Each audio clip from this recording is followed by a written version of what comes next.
Welcome to the Transformation Church podcast, where we're leading people into a transforming relationship with Jesus. We hope this message inspires you, builds your faith, and gives you a fresh perspective on God and His Word so you can see transformation in your own life. Enjoy the message. If I've never met you before, my name is Russell. And until for the next hour and a half, I get the privilege of serving as your worship and outreach pastor. Hey, I don't mean I'm gonna preach for an hour and a half. Until 1 o'clock today, I get the privilege of serving as a worship and outreach pastor because my wife and I have accepted the call of God to step out in faith and to plant a church. And what I want to try to do over these next few moments that we have together is to build your faith. But let me start with, how many of you guys have ever played the game Two Truths and a Lie? Okay, just be honest. Listen, don't lie in the house of God, all right? We're just gonna play two truths right now because I don't wanna lie in front of Jesus. Is that all right? These are two things that are true in my life. Number one, fundamental, absolute truth for me. Jesus is trustworthy. Can I get a witness in this place? God is faithful. Like I serve a God, we serve a God who can do what He says He can do. He is who He says He is. His word always comes to pass. If He is for me, then who can be against me? Amen? Like that is truth. I don't often doubt Jesus. But the second thing that's true in my life is I still wrestle with doubt. Was that just me? But what I've discovered over these past few weeks is that my doubt really hasn't been in Jesus, it's been in myself. Because my focus has been on the wrong thing. Can we go there today? Is that okay? The doubt that I wrestle with is in my own inabilities and inadequacies.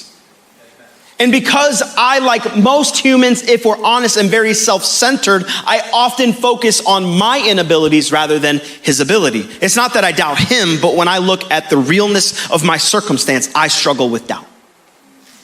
And so what I want to try to tackle together today is the tension that maybe you find yourself in as well. And so we're going to look at a familiar passage of scripture, and really regardless if you grew up in church or not, at some level you've probably heard of the story of Peter walking on the water. And so we're going to look at Matthew's account of that in Matthew chapter 14. We're going to be in verses 22 through 33. And as we're turning there, I just want to set us up a little bit, give us context on who is this Peter guy? Because I would like to say for me that I am like David, you know, a mighty warrior, a man after God's own heart. I would like to say that I'm like Stephen, the first martyr, like I stand for what's right. I would also like to say that I'm like Paul, full of wisdom and knowledge. But more often than not, I am like Peter, a knucklehead who often does things and speaks without thinking. Like I relate to Peter. Peter is a man of very high highs and extremely low lows. Like this is the man who would say, Jesus would ask, who do you say I am? And he says, you're the Messiah. And he's like, you got it. And then just like a few days later, he would say, Jesus, you can't die. And Jesus is like, get behind me, Satan. High highs and low lows. Peter was a fisherman, which contextually tells us a lot about his character and his nature. He was brash. He was rugged. He probably was very foul-mouthed. He was a hard worker. But he came from a different socioeconomic class than other people that he grew up with. He had to work. And most theologians would actually agree that all of the disciples were probably teenagers. So not only is he uneducated, he's young. But despite all of that, who was the very first disciple that Jesus ever called? Simon Peter and his brother Andrew. As if to say to Peter, hey, Peter, I see something on the inside of you that you can't see yet. In fact, Jesus probably saw something on the inside of Peter that didn't even exist yet. And he was telling him, if you would come and follow me, I will begin to foster that thing to grow on the inside of you, but I need you to trust me. So here we have Peter, who gets it right and gets it wrong. And we're going to pick up today in Matthew chapter 14, starting in verse 22. It says this, immediately after this would follow the feeding of the 5,000, which during this time only men were counted. And so there was probably upwards of 15 to 20,000 people, like an incredible miracle. Jesus took 5 loaves and 2 fish, and there was 12 basketfuls left over. So immediately after this, Jesus insisted, highlight that, circle that, underline that, just find a way to draw attention to that word. Jesus insisted that his disciples get back into the boat and cross to the other side of the lake while he sent the people home. After sending them home, he went up into the hills by himself to pray. Night fell while he was there alone. Meanwhile, the disciples were in trouble far away from land, for a strong wind had risen, and they were fighting heavy waves. It do be like that sometimes. Turn to your neighbor and say, it do be like that sometimes. See, they didn't find themselves caught in a storm because getting out there was their idea. They were caught in a storm, and whose idea was it? Jesus insisted that they go. How often does it feel like, okay, Jesus, like I am to the best of my ability doing what you've asked me to do. Why is it storming around me? Like, what is happening, Jesus? They're in trouble and they are far away from safety and land in this storm, which was very common in this region, that these storms would show up. It's a lot like Tallahassee. No one really told me moving in that if you see one storm cloud in about 5 minutes, it's gonna be a torrential downpour and you might get struck by lightning. Just warn me next time, okay? I wasn't prepared for it. But in the same way, these storms would form suddenly, and they were fierce, like hurricane force winds. And these disciples weren't in a yacht or a speedboat, they were in an oversized canoe, fighting for their lives. It says they were in trouble, like serious trouble. Verse 25, about 3:00 in the morning, Jesus came toward them walking on the water. When the disciples saw him walking on the water, they were terrified. In their fear, they cried out, "It's a ghost." Like that was the only logical explanation, because they understood and we understand that it is humanly impossible to walk on the water. So the only thing that can be coming towards us right now would be a ghost. And of all the ways that Jesus could have handled this situation, he chose to walk. See, just a few chapters before this, there is another instance where the disciples and Jesus are on a boat. Jesus is taking a nap and a storm comes. And with just the mention of a word, the storm is stilled. So Jesus, from the shoreline, knowing that his disciples were in trouble, he could have just calmed the storm. He could have caused their boat to supernaturally just show up on the other side. He could have appeared in the boat with them. There's a lot of things that Jesus could have done. But instead of doing any of those things, Jesus came walking on the very thing that threatened to destroy them. Here comes Jesus walking on the thing, proving that he has conquered it, the very thing that might take their life. And I'm here to tell you today, there are things that you're facing that you think will destroy you. But we serve a God who's conquered it all. We serve a Jesus who is stronger than any storm that you could ever face. We serve a Jesus who is greater than any circumstance you might find yourself in today. Jesus was proving this to them. Verse 27. But Jesus spoke to them at once. Don't be afraid. Like, they think it's a ghost. Don't be afraid. I'm like, oh, okay, thanks. Don't be afraid, he said. Take courage, for I am here. If you're taking notes today, I would encourage you to write down Exodus chapter 3. What Jesus was doing here, and in fact, in the original language, it could be translated as him saying, take courage, for the I am is here. And what we should know about Exodus chapter 3 is that Moses was walking along one day, and there was a voice that came from a bush that was on fire that didn't burn up. And it was God speaking to Moses. And he tells him, you need to go to Pharaoh and tell them to let my people go. And he says, who should I say sent me? And God responds, I am who I am. The disciples would recognize the language that Jesus intentionally uses here. And I know I've said this to you guys before, but if anybody ever tries to tell you that Jesus never said that he was God, they don't understand context. By Jesus saying, I am here, in the same way that at the woman at the well, he would said, I am the one you talk about, he was proving his divinity. But even deeper than that, he was letting them know, in the face of the great danger that you are going through, take courage, because I am with you. It's just like in Psalm 23, though I walk through the valley of the shadow of death, I will fear nothing, for you are with me. He was letting them know, I know you're going through it right now, but take courage, take heart, for I am here. Verse 28. Then Peter called to him, seemingly without thinking the next few words through. Lord, if it's really you, tell me to come to you, walking on the water. A couple things. I think we missed the fact that the reason Peter got out onto the water in the first place was his fault. Like he said, if it's really you, prove it. Tell me to come out there onto the wind and the waves that could kill me.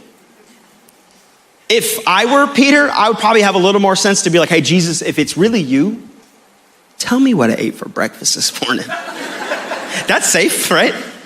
No. If it's really you, can you tell me what my mom's middle name is? Tell me the last 4 digits of my social security number, Jesus, and I will believe that it's you. Anything but getting out onto the water. But I think what might be happening, it's possible that under the surface, Peter's been a part of a lot of incredible miracles up to this point. And Jesus has been speaking into Peter, telling him that there's greatness on the inside of him, telling him that one day the church will be built, that he will proclaim the gospel. And maybe he doesn't see it yet. Jesus is often saying things like, you will do greater things than I have done. And he's like, as if to test Jesus. Okay, if you really mean what you say, ask me to come out. Watch what Jesus says. He doesn't rebuke him. He doesn't like, bro, are you crazy? Now, the disciples were probably like, oh, gosh, Peter, here Peter goes again, just running his mouth. What is he doing? But Jesus in verse 29 says, yes, come, Jesus said. So Peter went over to the side of the boat and turned around to ask the disciples, hey, do you think I should really go? Oh, your Bible not say that? Oh, no, sorry. So Peter went over to the side of the boat and called his mom and his dad. And they said, do you really think I should do what Jesus is asking me to do? This is where oftentimes we get stuck. And really what we're looking for is people to validate our disobedience. We're afraid to step out in faith, but if someone can tell me that I was crazy and I didn't really hear from God, then we feel validated in being like, there's no way. Let me just chill here in the boat. It's a little safe. It's much safer right here. We'll turn to people that have zero semblance of faith because we know that they'll just tell us what we want to hear. Like, I feel like Jesus, I've been saving this money for this trip, but I just feel like Jesus is telling me to give it to missions. And then the friends that you were going to go on the trip on and be like, no, ain't no way Jesus told you that. That's crazy. You got to come on this trip with us. What are you doing? Like, I feel like I need to talk to my boss about Jesus. And then your coworkers who are just as afraid as you, like, ain't no way, man. You can get fired. Don't do that. But we get stuck on the edge of the boat, on the edge of the greatest breakthrough and blessing that we might ever know. But we're afraid. And for many of us, the boat that we're in represents comfort. It represents what we know. And because we are humans, we don't like change. We don't like difficult. We don't like to do things that don't make sense. But is it possible that the boats that we find ourselves in today are insecurity? Like, I can't walk on the water. Like, there had to be something in Peter that knew, like, he understood, like, I might take a step and fall to the bottom of the ocean. But he allowed we allow sometimes our insecurities and our inabilities to keep us right here. The cost of stepping out is too great, but the cost of staying here is greater. So Peter went over to the side of the boat and walked on the water toward Jesus. Verse 30. But when he saw the strong wind and the waves, he was terrified and began to sink. "Save me, Lord," he shouted. The moment that Peter took his eyes off of the one who called him and onto the wind and the waves of his circumstances, that's when he began to sink. The moment that he stopped listening to the voice of Jesus and his life and began to look at the wind and waves of his inabilities and his inadequacies, that's when he began to sink. Like, it was just enough faith for him to get out of the boat. But Peter, like Peter often does, blows it. So you might feel stirred in this place today. And by the end of the service, you might be like, I'm getting out of my boat. Just know that you're probably gonna blow it when you get out. That's life, right? We're human, we're imperfect, and we're probably gonna get it wrong. But I love how Jesus responds to his failure. Jesus immediately reached out. Like, he wasn't like, hey bro, come on, man. Come on, bro, like, I'm gonna give you this floaty and you're just gonna float. You're gonna think about what you just did. Like, didn't you not see that you were walking on the water because of me? And you doubt? Like, immediately he reached out and grabbed him. You have so little faith, Jesus said. Why did you doubt me? And I wanna pose this question again to you today. I wonder if he actually doubted Jesus or he just doubted himself. That he was so focused on himself and what he couldn't do that he couldn't see what Jesus was asking him to do. Verse 32. When they climbed back into the boat, the wind stopped. We can't miss the significance of this moment. Remember that there was a time, seemingly days or weeks before, that they were in the boat with Jesus, and the wind and the waves and the storm came, and they woke up Jesus. They cried out to Jesus, Lord, are you going to let us die? And in a word, he calmed the wind and the waves. And I believe that there's many of us in this place that have been going through storms where we've been crying out to Jesus. Jesus, where are you? Jesus, don't you see me? I can't make it. Peter didn't wait for the wind and waves to stop before he got out. The calm came as a byproduct of his obedience. Some of you guys in this place today have been struggling in your marriage and you've been praying. And I'm here to tell you to say, keep praying, but maybe go see a counselor.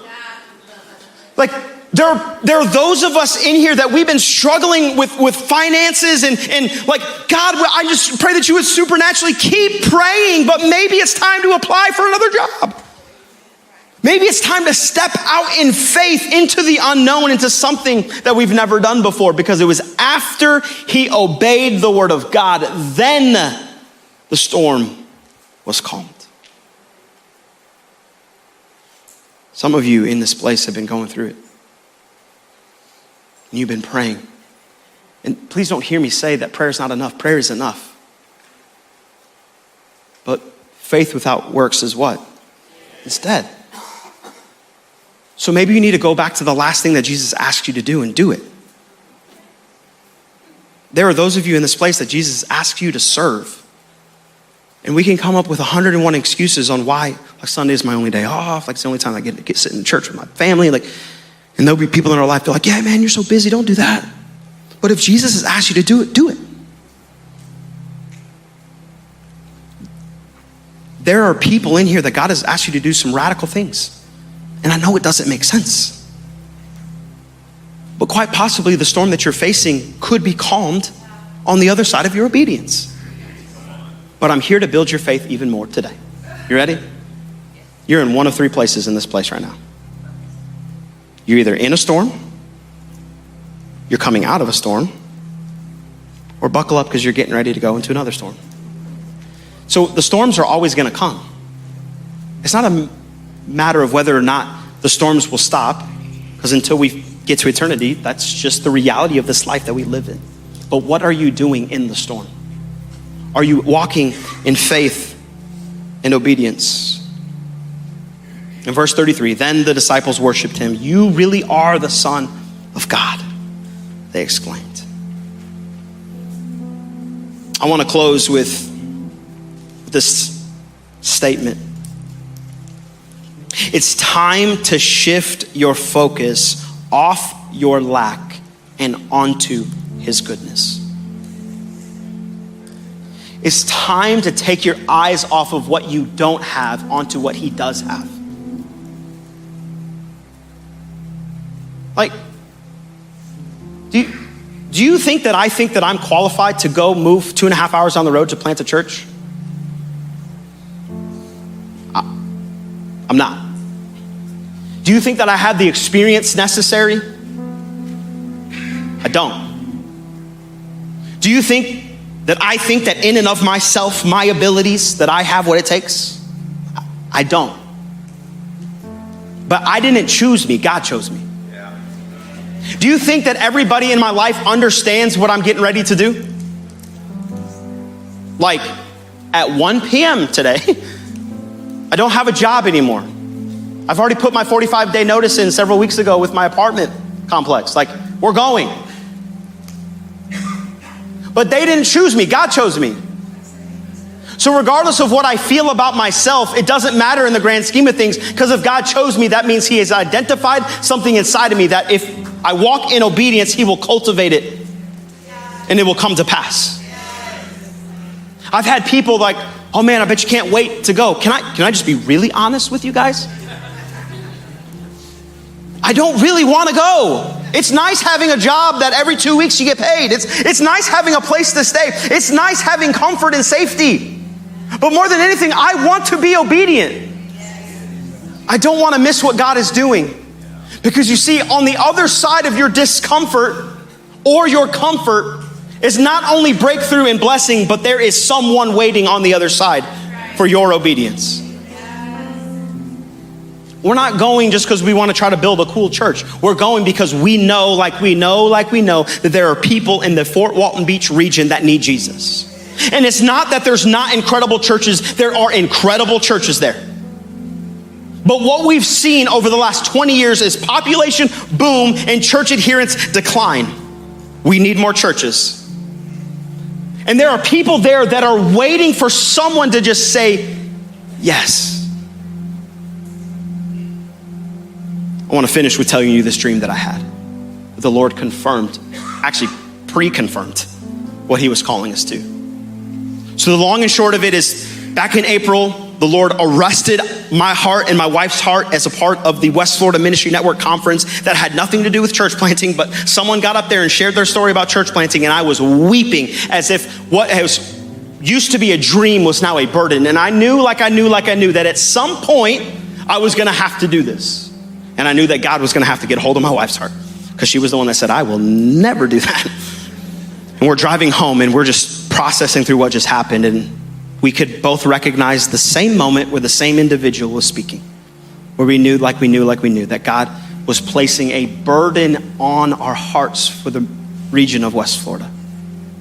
And our next right step was to go have what I thought would be the most terrifying conversation of my life, to go talk to the pastor that just moved us here 9 months ago, to say, hey, God is calling. But instead I was met with confidence and reassurance. And ever since that moment, he's been our greatest champion. In fact, he was the one that said, do you mind if I call Pastor Larry? And I was like, well, inside I was like, I was really hoping that this thing would take a couple years, so don't call Larry, because Larry's going. Like Larry's moving. But I didn't say that. I said, sure. And so the next day I get a call from Pastor Larry, and we meet the next week. And during this meeting, he tells us, just drive. He gave us a few areas to drive around to just see where the Lord was leading. And so we went. And he told us to be sensitive to the nudge of the Spirit. And so as we get into like the Fort Walton Beach, Navarre, kind of like that far West Florida area, we began to feel the nudge of the Spirit. And the night before that I was going to meet with him again to kind of tell him what we were feeling, he was going to speak and say, what are we on the same page? Like, this is a good thing. I had this dream. And in this dream, I am at the West Florida Ministry Network campground. And now I've never been there before, but I knew that it was because Craig Hicks, who is the district youth director, was in the dream. So, two and two together, I must be at camp. And I'm standing here talking to Craig, and there's leaders and there's these students like in this dormitory. And I walk out the door under this awning, and I look to my left. And about as far away as you can see, there was a passenger plane, like a Boeing 737, that was flying. And when it got right into my line of sight, it just dropped straight out of the air. And I was like freaking out. And I turned to Craig and I'm like, bro, like, are we gonna do anything? And he's like, man, it happens all the time. Like, don't worry about it, dude. Just stop freaking out. Seemingly moments later, a gray fighter jet flying from the other direction comes and like literally nose dives straight into the ground. And this one was a little bit closer. So I remember in the dream, like feeling the reverberations of the ground, like feeling the dirt on my face. And I'm like confused and concerned, and like a sense of urgency came over me, but nobody was doing anything. The last thing I remember before I wake up is there's a black fighter jet. Think like, stealth bomber. Even closer, comes and just drops straight out of the sky. And I like woke up and like almost verbatim, I was like, I've got to stop eating cereal before I go to bed. Like, too much sugar. I'm so dense, I couldn't understand what was happening in the moment. And I come in the next day and I talk with Pastor Emily, because Craig is her dad. And I said, listen, I had the craziest dream about your dad last night. It doesn't make sense. Like, kind of hoping that she might interpret it, but she was like, stop taking melatonin before you go to sleep, bro. So that day I go have lunch with Larry, dense, doesn't even register in my brain that the Lord was speaking to me. And it wasn't until that night that I was meeting with Pastor Ryan and Pastor Mike. We were just kind of like, where are you guys at? What's going on? How's the process going? And then it was at like 5:01 or 5:02. And the only reason I know that it was at that time is because my phone, I got a text message from my wife. And if your spouse is anything like me, if I don't call her like right at 5, letting her know that I'm on my way home, she's going to ask me, are you on your way home? I got the text, hey, you haven't called me. And I was like, hey, I'm in a meeting. I'll be out of here soon. Put my phone back in my pocket and I sit back, and it was almost like a ton of bricks hit me. And it was like, just outside of Fort Walton Beach is the Panama City Airport. Just about a half mile south of that is Eglin Air Force Base. And even closer to where we feel like the Lord is calling us, there's Hurlburt Field, which is a Air Force Special Forces base. There are people that are waiting on the other side of our obedience. And we are doing everything we can to walk in faith in this season, trusting that if he's called us to it, he will bring us through it. Where is the Lord calling you today? What is it that the Lord has placed on your heart today that you know it's time to get out of the boat and go? Thanks for listening. If you enjoyed today's message, be sure to share it with your friends and tag us at TransformTLH. Thanks again for listening, and we look forward to seeing your face in the place someday. Have a great week.